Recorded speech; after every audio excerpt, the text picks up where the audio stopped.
एक प्रतिव्रता नारी के 16 श्रृंगार होते हैं, लेकिन नागाओं के 17 श्रृंगार होते हैं। संत हमेशा दयालु होता है, अगर दुष्ट भी शरण में गिर जाए तो उसको क्षमा कर देते हैं।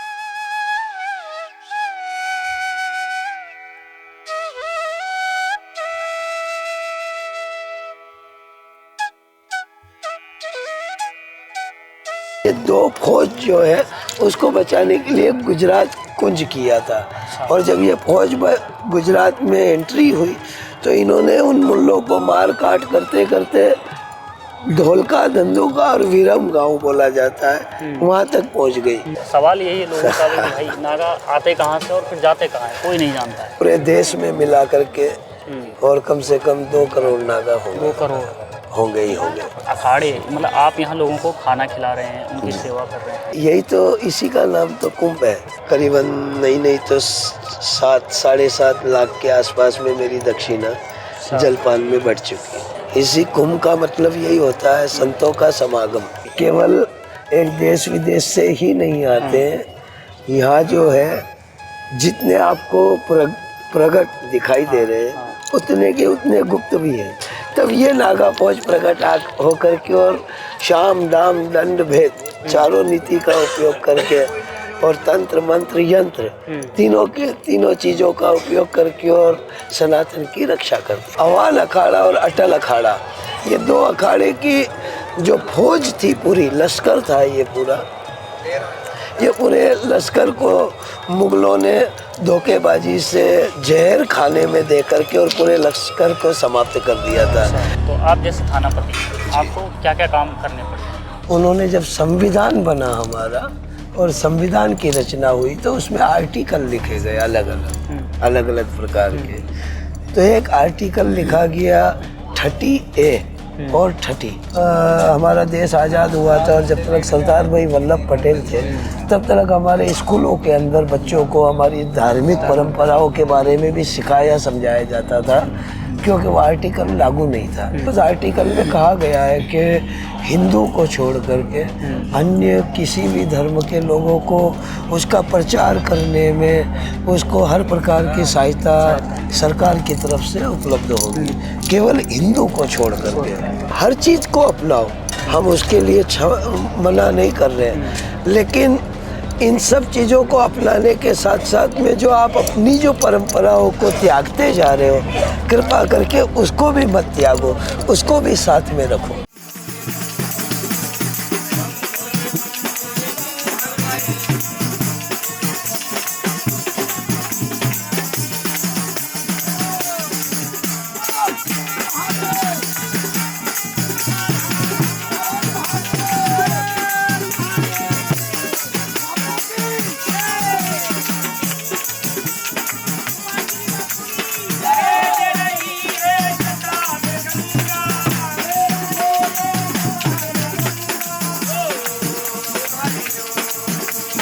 हम इतिहास उठाकर देखेंगे तो मीडिया में कुंभ की जब कवरेज हुई है, जितनी कवरेज हुई है उसमें अखाड़े, नागा साधु, सन्यासी ये केंद्र में रहे हैं।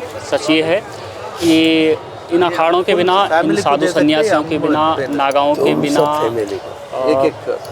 कुंभ की परिकल्पना नहीं की जा सकती है, और यही इसकी रौनक है, और तभी ये कवरेज भी पूरी मानी जाएगी। इसी कड़ी में हम लोग आवाहन अखाड़ा में आए हैं। यहाँ हमारे साथ हैं थानापति जी श्री मणिमहेश महाराज जी, उनसे बात करते हैं। महाराज जी, थानापति क्या होता है? हाँ जी, ओम नमो नारायण, सनातन धर्म की जय।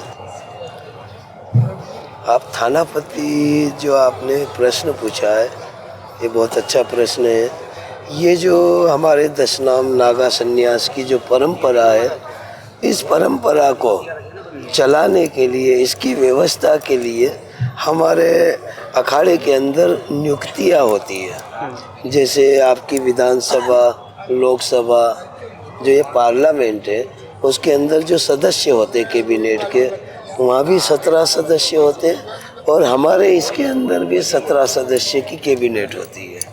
वो 2 प्रकार की कैबिनेट होती है। एक कैबिनेट होती है, उसका कार्य होता है पूरे भारत में भ्रमण करना, हर स्थानों पे जाकर के और उसकी सुरक्षा या क्या है उसके बारे में जायजा लेकर के और आना।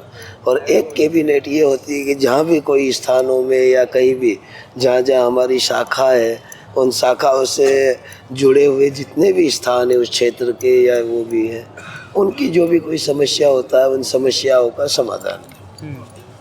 तो आप जैसे थानापति, आपको क्या क्या काम करने पड़ते हैं? देखो, इसमें क्या होता है, हमारी कैबिनेट के अंदर सबसे बड़े अधिकारी होते हैं हमारे अध्यक्ष, जिनको सभापति बोला जाता है। उसके बाद में होते हैं सचिव, जिनको श्री महेंद्र सेक्रेटरी बोला जाता है। फिर होते हैं श्री महेंद्र। तो श्री महेंद्र का लेवल जो है वो दोनों के अंदर आ जाता है। ये जो लेवल है, एक समूह पंच होता है, एक रमता पंच होता है, जैसे लोकसभा और विधानसभा। इसी प्रकार हमारे इसमें समूह पंच और रमता पंच कहा जाता है। तो जो समूह पंच के अंदर जुड़े हुए होते हैं उसमें सभापति, श्री महेंद्र सेक्रेटरी, श्री महेंद्र थानापति व थानापति, इनको पद प्राप्त होता है। इनका दायित्व होता है कि जैसे हमारा 10 नाम नागा संन्यास की हमारी जो शाखा है, मुख्य पूरे देश में मिला करके जो मुख्य 4 शाखा है और उसके अलावा और 1-2 जगह हमारी शाखाएं बनी है। तो उन शाखाओं के अंतर्गत जितने भी आसपास का क्षेत्र या प्रांत है, वो प्रांत के जितने भी हमारे अखाड़े से जुड़े हुए संबंधित साधु हैं, वो उसके अंतर्गत, उस शाखा के अंतर्गत आते हैं। और वो शाखा का जो थानापति होता है वो उनसे संपर्क में रहता है कि भाई हर गतिविधियों पे उसकी नज़र रहती है। अगर कहीं कोई प्रॉब्लम है या कोई कुछ है या कोई स्थानधारी कोई भी कुछ करता है तो वो थाना स्थानाधिपतियों को बुला करके और अपनी समस्या का समाधान के लिए बातचीत भी होती है। और यही चीज़ें आगे जा कर के हम लोग अपने जो बड़े अधिकारी होते हैं उनके ऊपर। तो थानापति का जो लेवल है वो अगर सीट के हिसाब से देखने जाओ तो 3रे नंबर का लेवल पड़ता है। पहले हमारे राष्ट्रपति जैसे कि, तो राष्ट्रपति है तो वो हमारे अध्यक्ष जी हो गए। क्या प्रधानमंत्री जी है वो हमारे श्री महेंद्र सेक्रेटरी सचिव जिनको कहा जाता है, वो उनके लेवल के हो गए। जहाँ पे श्री लग गई, श्री में फिर श्री महेंद्र सेक्रेटरी ये सब आ गए। उसके नीचे का लेवल होता है एक रमता पंच के अंदर भी श्री महेंद्र का लेवल दोनों में बरोबर है, लेकिन उसके बाद में दोनों जगह लेवल कम होने लगते हैं। तो दोनों जगह से लेवल कम होते हैं तो थानापति होते हैं, वो शाखा के होते हैं वो थानापति होते हैं। और जो चारों शाखाओं को कंट्रोल करने वाले होते हैं उनको श्री महेंद्र थानापति कहा जाता है। ठीक है। हमारे थानापति चुने कैसे जाते हैं? थानापति का चुनाव होता है, हाँ, वो कैसे होता है? चुनाव में ऐसे होता है कि प्रत्येक 6 वर्ष के अंदर जब कुंभ आता है प्रयागराज का, तो प्रत्येक 6 वर्ष में ये हमारी जो जितनी भी कैबिनेट होती है इनका चेंजिंग होती है। जो पुराने 6 वर्ष तक अपनी ड्यूटी को निभा चुके उसके बाद में नए ये रिटायर होंगे और नए उनमें शामिल होते हैं। तो थानापति के केवल एक ही बार चुने जा सकते हैं, उसके अलावा नहीं? जैसे मान लीजिए आप इस वक्त थानापति हैं, अगली बार भी आप ही चुने जाते हैं, तो ऐसा क्या संभव है? नहीं, ऐसा कोई मतलब वो नहीं है। थानापति से आगे भी बढ़ सकते हैं। अच्छा, जैसे अभी मुझे ऑफर आई थी कि आपको अखाड़े के श्री महेंद्र प्रचार मंत्री का आपको पद दिया जाता है तो आप उस पद को लीजिए। लेकिन अभी मैंने उन चीज़ों के लिए बोला कि अभी मैं उस चीज़ में थोड़ा सामर्थ नहीं हूँ, क्योंकि उसके लिए बहुत ज़्यादा टाइमिंग देनी पड़ती है और मैं अभी कुछ दायित्वों से बंधा हुआ हूँ। इस वजह से स्थानों के कुछ ऐसे दायित्व बंधे हुए हैं, तो उससे मैंने अभी बोला कि नहीं, मैं अगले उसमें इन दायित्वों को निभाऊंगा। तो आगे बढ़ने की प्रक्रिया है। और अगर हम चाहें कि हमारा कुशलता से वो कार्य होता है, ये इसमें क्या होता है, परिवार मड़ी और उसी के आधार पे चुनाव होकर के और आगे बढ़ाया जाता है। ये नहीं होता है हाँ, अगर आप चाहो तो उसका नेतृत्व कर सकते हो। थानापति की जो एक बार जो पद प्राप्त हो गया वो आजीवन रहता है। हम मान लो रिटायर हो गए तो हम बूढ़ा पंच जिसको बोला जाता है उसके अंतर्गत चला जाते हैं, ठीक है। जिसको अनुभवी कहा जाता है कि जो इस प्रक्रिया को निभा करके आए हैं वो उसके उसमें हम रामड़ी कमरा नंबर 9 सेक्रेटरी गीतानंद गिरी रुद्राक्ष वाले यहाँ काल सुबह 10 बजे जलपान है, आप सभी को सादर आमंत्रित है। ओम नमो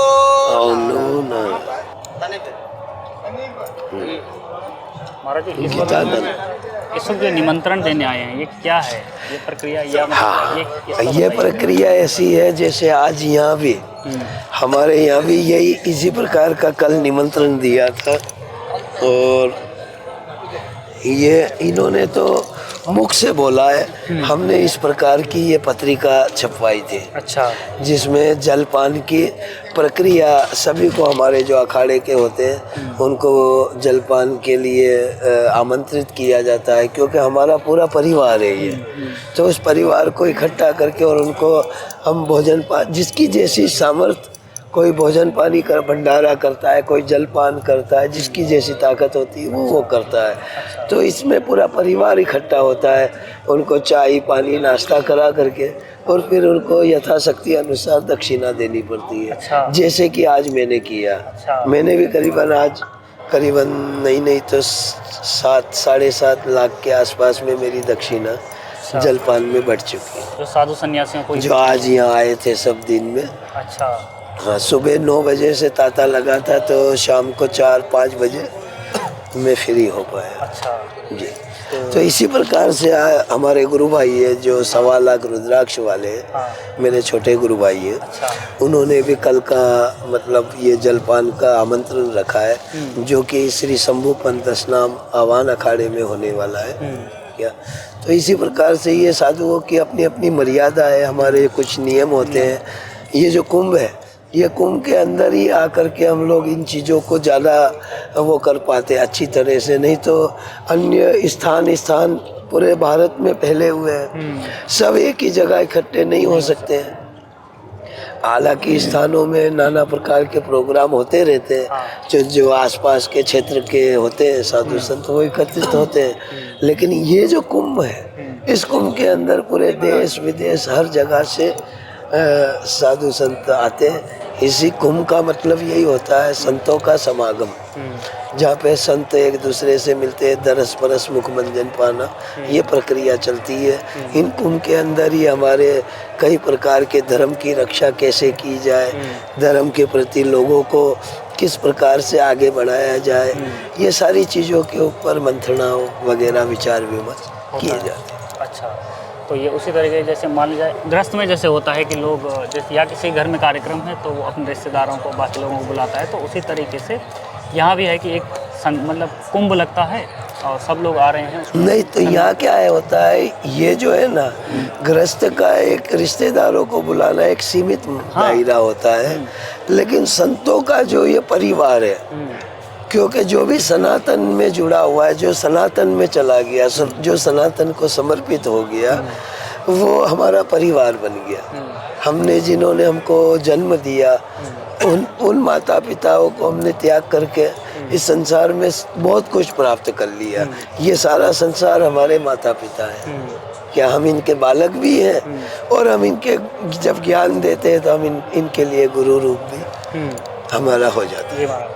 महाराज हमने देखा है कि जैसे मैं यहाँ कुछ दिन रहा हूँ और आमतौर पर ये होता है कि जो शिष्य हैं वो गुरुओं की सेवा करते हैं जी, लेकिन अखाड़े मतलब आप यहाँ लोगों को खाना खिला रहे हैं, उनकी सेवा कर रहे हैं, तो इस बारे में कुछ बताइए। देखो देवता, सबसे बड़ी बात ये होती है कि ये क्या है, ये संगम है, ये संतों का संगम है, संतों का मिलन है, और इस मिलन की बेला पे आपने जैसे अभी कहा था कि जैसे गृहस्थ के जीवन में एक सत्कार, तो ये जो कर्म है लौकिक, भौतिक और आध्यात्मिक, ये 3 प्रकार के कर्म होते हैं, ये सभी को निभाना पड़ता है। अब मान लो कि आप आए हो तो आपका घर कहीं है, आप आए हो, अब यहाँ पे आपको तो आपका भी कोई नहीं, हम भी कहीं से आए, लेकिन यहाँ पे जो आए हम जानते हैं कि आए हुए भक्त अतिथि देव है, तो उसका आदर सत्कार और सम्मान करना ही हमारा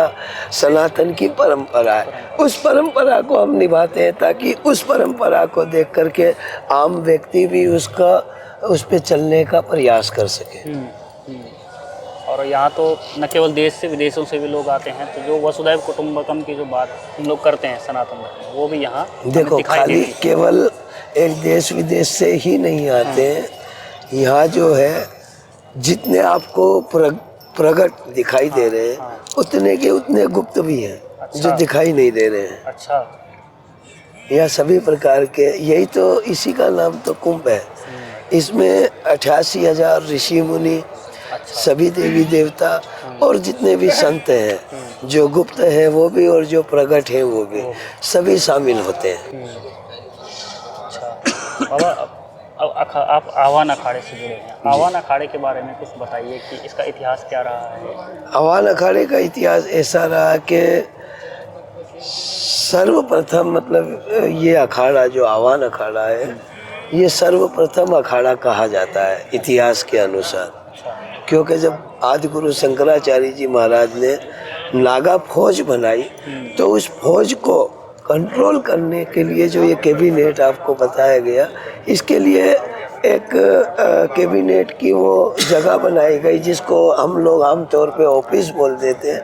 और उस ऑफिस उस टाइम पे ये सब चीज़ें नहीं, तो उसको अखाड़े का नाम दिया गया जहाँ पे कि सभी एकत्रित हो सके। अखाड़ा का मतलब ये आके खड़ा है और यहाँ पे सभी एकत्रित होकर के आगे के लिए हम मार्गदर्शन दे सके। बाबा जैसे आमतौर पर हम कहते हैं कि अखाड़े हैं अखाड़े, लेकिन कुछ सवाल लोग उठाते हैं कि भाई अखाड़े तो हैं लेकिन वो धर्म के लिए क्या काम करते हैं, जब भी जैसे सनातन पर संकट आता है, हिंदुओं पर संकट आता है। आपसे एक बार बोलूं, जो लोग ऐसा बोलते हैं कि अखाड़े हैं वो क्या करते हैं, तो उनसे ये पूछा जाए कि आप अखाड़े तो एक अलग चीज़ है, ये फौज क्या करती है ये पता है। ये वही सनातन फौज है जो इन अखाड़ों के द्वारा इस दुनिया को उजागर करके दिखाया जाता है कि वो सनातन फौज आज भी है, जो आज से नहीं सदियों से सनातन की रक्षा हेतु नाना प्रकार के युद्ध किए, नाना प्रकार के बलिदान दिया है। ये वही सनातन नागा फौज है जिसने झांसी की रानी लक्ष्मीबाई के साथ भी युद्ध लड़ा है देश धर्म की रक्षा हेतु। ऐसे कई मुगलों के साथ में, अंग्रेजों के साथ में पहले से ही ये राम मंदिर को बचाने के लिए मुगलों के समय में हमारे 1440 में कई हजार नागाओं ने वहाँ पे युद्ध करके राम मंदिर को बचाया। फिर आपका मथुरा मंदिर बचाया, काशी को बचाया, सोमनाथ बचाए। ऐसे सोमनाथ को बचाने के लिए जो ये प्राचीन आह्वान अखाड़ा है, इस आह्वान अखाड़ा और अटल अखाड़ा, ये दो अखाड़े की जो फौज थी, पूरी लश्कर था ये पूरा, ये पूरे लश्कर को मुगलों ने धोखेबाजी से जहर खाने में दे करके और पूरे लश्कर को समाप्त कर दिया था। क्योंकि जो सोमनाथ मंदिर है हमारा 12 ज्योतिर्लिंग में से एक, उसको बचाने के लिए आह्वान सरकार और अटल बादशाह करके कहलाते थे। ये दो फौज जो है उसको बचाने के लिए गुजरात कुंज किया था। और जब ये फौज गुजरात में एंट्री हुई तो इन्होंने उन मुल्लों को मार काट करते करते धोलका, धंधुका और वीरम गांव बोला जाता है, वहाँ तक पहुँच गई। तो मुगल समझ चुके थे कि ये फौज जहाँ भी जाती है इनका सामना करने का किसी के अंदर भी सामर्थ्य नहीं है। तो उन लोगों ने फिर धोखेबाजी करके और बोला कि हम आप सब संतों की सेवा करना चाहते हैं। जैसे जयचंद थे हमारे अंदर, ऐसे जयचंद उस टाइम पे भी आए और उन्होंने बोला नहीं नहीं, आपके पराक्रम से और आपकी इस देशभक्ति से और इससे प्रसन्न हैं और हम आपकी सेवा करना चाहते हैं, एक मौका हमको भी दे आपकी क्या बोले खिदमत का। और ये उन भाषाओं में बात करते थे। तो संत होते थे, संत हमेशा दयालु होता है, अगर दुष्ट भी शरण में गिर जाए तो उसको क्षमा कर देते हैं। क्या तो उस टाइम संतों ने बोला कोई बात नहीं, अगर तू वाकई में अपने आप को इस चीज़ से मानता है और इस चीज़ को सिलेंडर करता है तो हम तेरे ऊपर विश्वास करते हैं। तो बोले ऐसे नहीं, यदि आप हमारे यहाँ का भोजन ग्रहण करेंगे तो हम मानेंगे कि आपने हमको क्षमा कर दिया। इस प्रकार की दगेबाजी करके हमारी 3 फौज को 3 जिले के अंदर बसा रुकी हुई थी।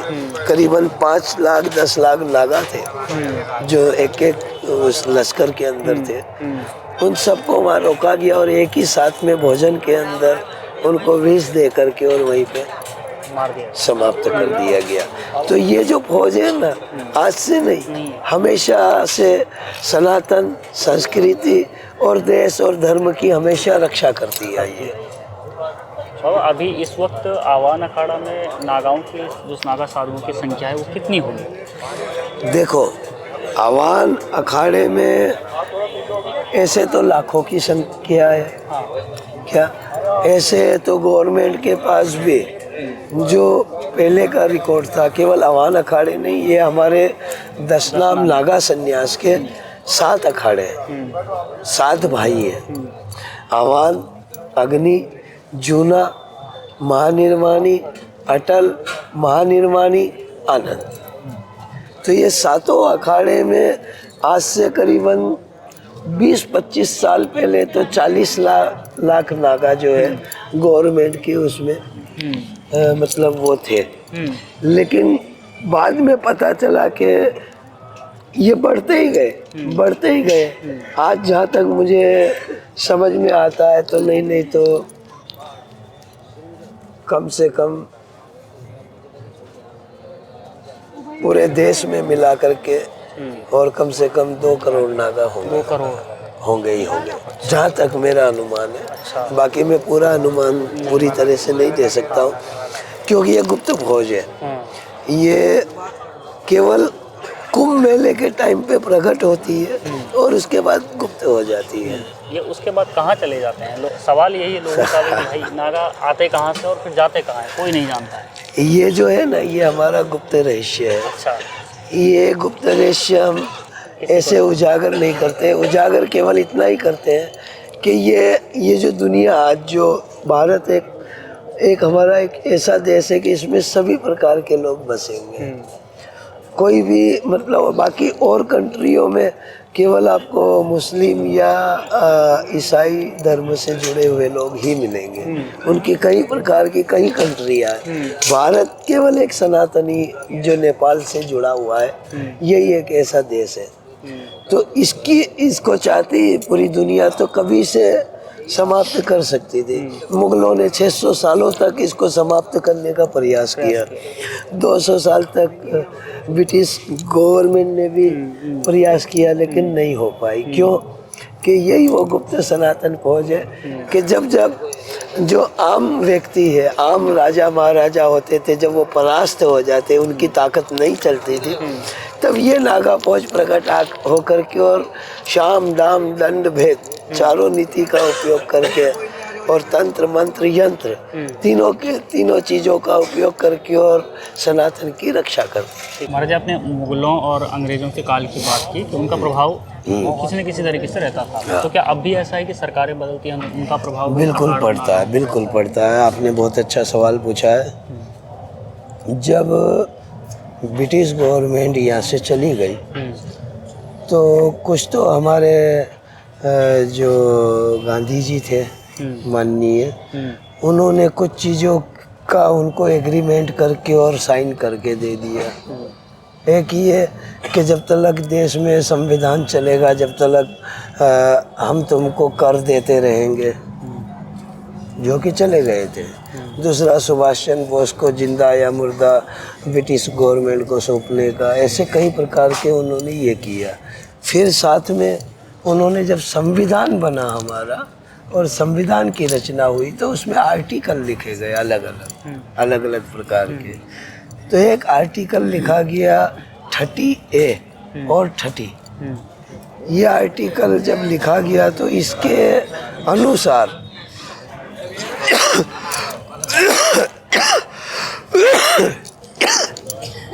जो नीति अंग्रेजों ने अपनाई थी, उनकी नीति के ऊपर ये आर्टिकल लिखा गया। क्योंकि जो हमारे गुरुकुल वगैरह थे उसके ऊपर प्रतिबंध जो है ब्रिटिश गवर्नमेंट ने लगाया था, तो वो का वही रूल्स एग्रीमेंट हुआ कि हम इसमें ये आर्टिकल लगा करके आपके रूल्स को हम बरकरार रखेंगे। इसमें लिखा गया खुले शब्दों में कि हिंदू अपने गुरुकुल नहीं चला सकता है, अपने धर्म का प्रचार किसी भी तौर पे सार्वजनिक तरीके से नहीं कर सकता है क्या, और ऐसे कई तरह के मतलब उसके ऊपर वो दिए गए, बैंड दिए गए।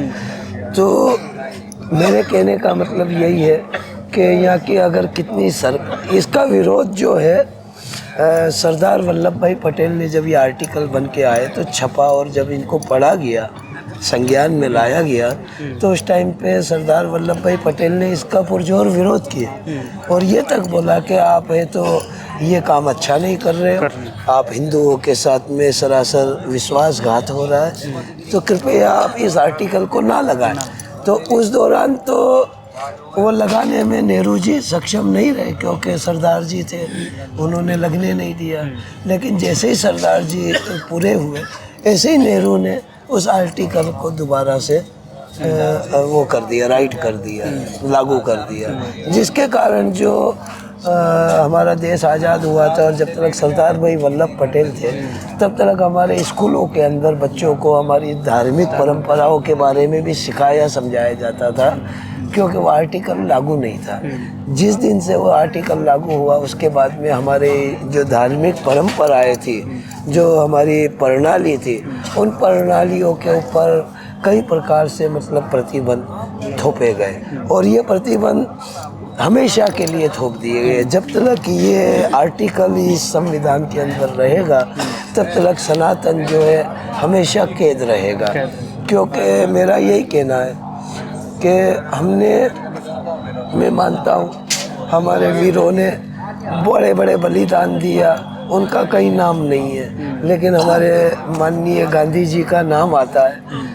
तो मेरा यही कहने का मतलब है कि ये जो हुआ है ये ठीक नहीं हुआ और ये सरकार का हस्तक्षेप दिखाता है, ये सरकार का हस्तक्षेप दिखाता है। हाँ, क्योंकि इसमें क्या हुआ है कि उस आर्टिकल में कहा गया है कि हिंदू को छोड़ करके अन्य किसी भी धर्म के लोगों को उसका प्रचार करने में उसको हर प्रकार की सहायता सरकार की तरफ से उपलब्ध होगी, केवल हिंदू को छोड़ करके। क्या तो इसके लिए जब विरोध हुआ और ये सब चीज़ें हुई और ये आर्टिकल लगा, मैं यही कहना चाहता हूँ कि आपने हमारे देश की इस भूमि को आज़ाद किया, ना कि सनातन को। सनातन आज भी गुलामों, इन नियमों की, इन आर्टिकलों की जो धारा है, उन धाराओं की जंजीरों में आज भी बंधा हुआ है।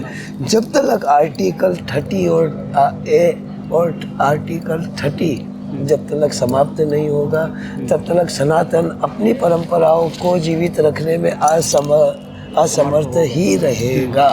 अगर सनातन को बचाना है, सनातन का संरक्षण करना है, तो एक तो ये धारा हटनी चाहिए और दूसरा कि सनातन का संरक्षण का मतलब होता है सनातन पे चलना।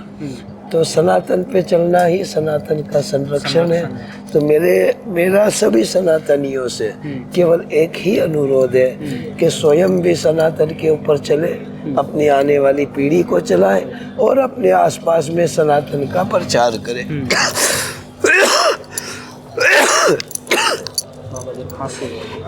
उसी से सनातन की सुरक्षा हो पाएगी। हम अपनी जो पौराणिक परंपराएं हैं, जो हमारी वेद शास्त्रों की जो प्रणाली थी, उसको हम दोबारा से जीवित कर सके। और इसके लिए हमारी जो सरकार है, जो इस संविधान को चलाती है या इसमें फेरबदल करती है, उनको बहुत ज़्यादा इस चीज़ में इन चीज़ों का निर्णय लेने की आवश्यकता है कि जिससे हिंदू भी अपनी परंपराओं को बिना किसी संकोच के और बिना किसी परेशानी के अपने दायित्व को निभा सके और अपनी परंपरा को आगे बढ़ा सके। ठीक है बाबा, आप नागा साहब जी, नागाओं के श्रृंगार के बारे में कुछ बताएंगे? नागाओं के श्रृंगार क्या होते हैं? क्योंकि वो जनता के लिए या आम पब्लिक के लिए वो बड़ा आकर्षक होता है रोमांचक। भस्म हाँ।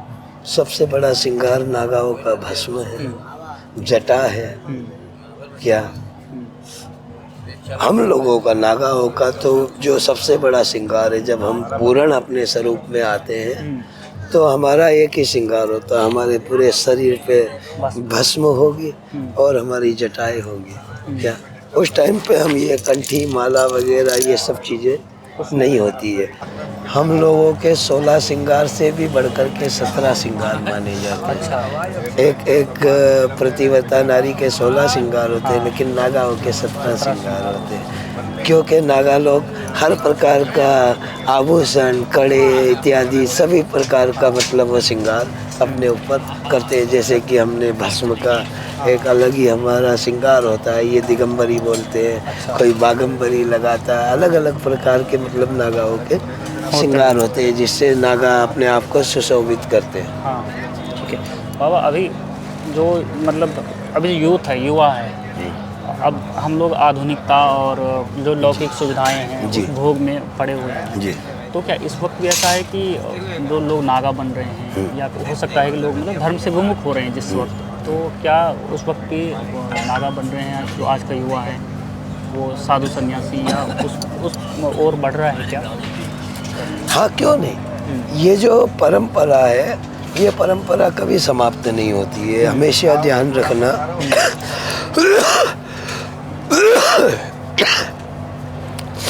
कि हमने आपको पहले ही बोला कि जितने गुप्त है, जितने प्रकट है, उतने ही गुप्त है। तो जो गुप्त लोग हैं, जब जब जरूरत पड़ती है समय के अनुसार वापस कहीं न कहीं किसी रूप में प्रकट होते हैं, वो अपने अपने कार्यों को करते हैं और फिर वापस से गुप्त हो जाते हैं। तो ये इसमें युवा पीढ़ी जो आ रही है, ये सब वही गुप्त लोग हैं कि जो दोबारा से प्रकट होकर के और अपने कर्मों के अनुसार उस परंपरा को बढ़ाने की चेष्टा करते हैं या उसका प्रयास करते हैं। और नागाओं का जीवन कितना कठिन होता है? आपका जीवन कितना कठिन होता है? क्या कठिनाई आती है? जितना कि इन दांतों के बीच में जीभ, जैसे इन दांतों से बचाना पड़ता है, ऐसे ही नागाओं को इस संसार की जो बड़ी जो माया है, जो नाना प्रकार की जो वृत्तियाँ हैं, इन सारी वृत्तियों से जो नाना प्रकार के संसारियों के अंदर इच्छाएं होती है और वो चीज़ें जो हमारे पास आती है, उन सब चीज़ों से बचना और बचाना पड़ता है। ठीक है बाबा, आखिरी 2 सवाल हैं। एक तो कुछ नागा होते हैं जो निर्वस्त्र रहते हैं और कुछ वस्त्र पहने हुए रहते हैं, तो इन दोनों में मतलब इन दोनों के पीछे का क्या कारण होता है? इसमें क्या होता है कि निवस्त्र जो रहते हैं वो हमारे नागाओं के अंदर एक श्री दिगंबर होता है। जो नागा लोग होते हैं सब दिगंबर होते हैं, लेकिन एक श्री दिगंबर होता है। नागा लोग जो होते हैं, जो दिगंबर होते हैं, वो कुंभ में एक ही बार मतलब प्रकट होंगे, वो निवस्त्र होते हैं। और जो श्री दिगंबर होगा वो हमेशा निवस्त्र रहने का उसको अधिकार होता है। समझ लो दिगंबरों का एक स्वरूप है कि जो उस रूप में घूम करके और गतिविधियों पे नज़र रख करके पता करता है कि ये नागाओं को अभी भी कोई परेशानी तो नहीं है, या नागाओं को कोई छेड़ रहा है या कुछ कर रहा है। उससे पता चल जाता है कि दिगंबर के ऊपर कोई श्री दिगंबर है, वो दिगंबरों का मतलब एक तरह से हेड होता है। तो अगर उसको कोई परेशानी आती है तो वो जो नागा लोग हैं, दिगंबर लोग, वो कहीं भी कभी भी और किसी भी जगह प्रकट हो सकते हैं। ठीक है। और आप इससे पहले कुंभ मेले में आप गए होंगे और आपने देखा होगा, तो इस समय जो लोग आ रहे हैं या जिस तरह की भीड़ है या जो लोगों का आपके प्रति जो लगाव है, आपकी ओर जो आकर्षित हो रहे हैं, क्या ये मतलब ये बढ़ा है या ये एक समान चला आ रहा है? देखो, जो सनातन की जो परंपरा है, हाँ ये ज़रूर है कि पहले के समय में कुछ अधिक थे जो इसकी ओर आकर्षित होते थे, अभी भी है, अधिक है, लेकिन अधिकतर करके क्या आकर्षित हो रहे हैं, लेकिन वो वास्तविकता में अपने जीवन में उस चीज़ को नहीं ले रहे, वो केवल एक फॉर्मेलिटीज़ को ज़्यादा बढ़ावा दे रहे हैं, आर्टिफिशियल को ज़्यादा मतलब बढ़ावा दे रहा है। नेचुरलता जो है उसको मतलब कई हद तक मतलब लोग बाग जो है उसको पीछे छोड़ रहे हैं। तो लोग जो कई बार मतलब या फ़ोटो खिंचाने, रील मतलब वीडियो बनाने के उस तक सीमित हो रहे हैं और अपने जीवन में नहीं उतार रहे हैं। ठीक है बाबा, आखिरी सवाल ये है कि आप सनातनियों के युवाओं को आपका संदेश क्या रहेगा? युवाओं को और सनातनियों को खासतौर पर आपका संदेश क्या रहेगा? उनके नाम अगर आप कोई संदेश देना चाहें। मेरा संदेश खास तौर पर युवाओं से एक ही रहेगा कि ये सनातन संस्कृति और जो हमारी परंपरा है ये आप लोगों की धरोहर है और इसको आगे बढ़ाने का आपका जन्मसिद्ध अधिकार है। तो मैं यही चाहूँगा कि हर चीज़ को अपनाओ, हम उसके लिए मना नहीं कर रहे हैं, लेकिन इन सब चीज़ों को अपनाने के साथ साथ में जो आप अपनी जो परंपराओं को त्यागते जा रहे हो, कृपा करके उसको भी मत त्यागो, उसको भी साथ में रखो, जोड़ के रखो, ताकि आने वाली आपकी जो पीढ़ी है उसको भी उसका ज्ञान रह सके। हम ये नहीं बोल रहे हैं कि आप आधुनिक ज़माने में चले गए हैं तो आप आधुनिकता को त्याग दीजिए, क्योंकि आधुनिकता का ही समय है, लेकिन उसके साथ में हमको अपनी आध्यात्मिक जो परंपराएं हैं उनको भी कहीं न कहीं जीवित रखना अति आवश्यक है और ये कार्य आने वाली युवा पीढ़ी ही कर सकती है। क्योंकि जैसे हमारे पहले हमारे बुजुर्ग थे, हम युवा पीढ़ी थे, तो हमारे बुजुर्गों की यही आशा रही है कि हमारी आने वाली पीढ़ी इस परंपरा को जीवित रखे और सुरक्षित रखे। तो हम भी ये आने वाली पीढ़ी से यही आशा रख सकते हैं और यही एक मतलब अनुरोध समझ लो या हमारी एक तरह से आदेश निर्देश जो भी आदेश तो अभी का युग बड़ा है। हर कोई अपनी मर्जी का मालिक, कोई किसी का गुलाम नहीं है जो आदेश देगा।